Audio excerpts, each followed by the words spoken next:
အားလုံးပဲမင်္ဂလာပါကျွန်တော်ကတော့ Australian ညီမချင်းချုံးမော်ဖြစ်ပါတယ်မင်္ဂလာပါညီမကတော့ ND Wing ငွေစင်းဌာနရဲ့လက်ဆောင်ပါဖြစ်ပါတယ်ရှင်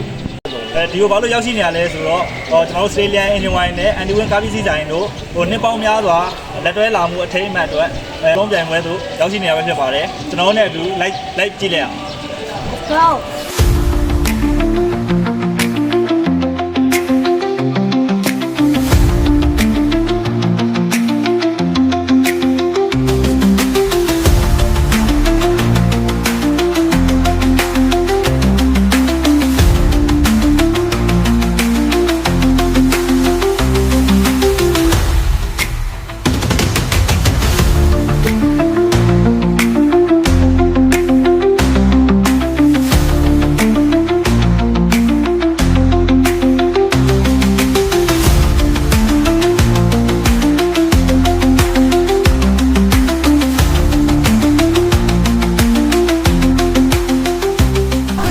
နော်ညီမတို့ဘောလုံးဝင်းရှိကိုရောက်ရှိနေပါပြီ။ Australian လူကြီးကင်းနဲ့ညီမတို့ ND Wing တရားပထဝီဒီဝိုင်းလုပ်ငန်းနဲ့ညီမလေးတို့ဘောလုံးကန်မဲ့ဝင်းရှိရောက်ရှိနေဖြစ်တဲ့အတွက်ကိုအခုပဲညီမလေးနဲ့လိုက်ကြည့်ရအောင်။